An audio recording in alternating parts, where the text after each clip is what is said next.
Hey there, thanks for tuning into Duckbricks. I'm Chris and welcome to LEGO Mini Reviews, the show where I review a ton of different LEGO vintage and new sets right here on the Duckbricks YouTube channel in a short form format. So I have a ton of Bricklink orders to get through as well as just associated LEGO purchases, and I figured instead of making a mega video where I go through every single one that's hours long, why not break it up into separate mini reviews?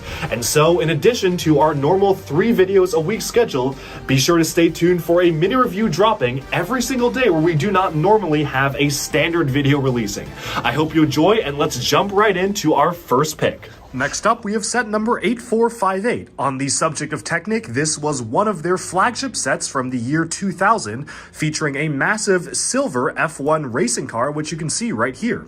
Now, the Silver Champion is pretty special because it actually uses the color of metallic silver, hence the name Silver Champion, and it introduced a ton of differently colored metallic elements in the set. From the large panels up the front here to some of these shorter ones just kind of used throughout, this really did take full advantage of the different recolors they did of these silver pieces to give us a really well put together car, especially for its time.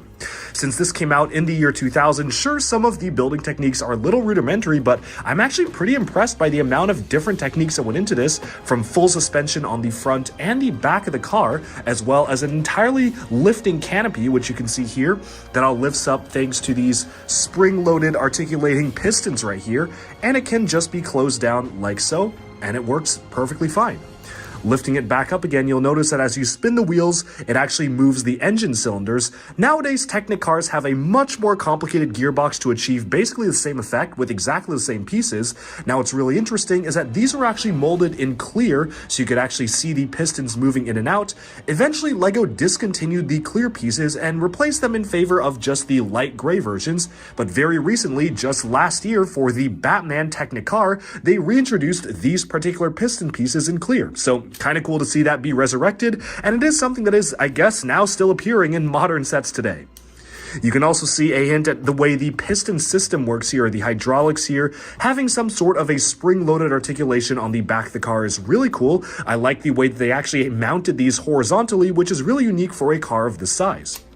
Now, pretty much this also obviously has basically these standard Technic features of steering. You turn the steering wheel up at the front here, and you can see the wheels rotate like so. So you basically just have this to be expected. It is a really well done car, and it's really nice to actually be able to add this to my flagship LEGO Technic set collection.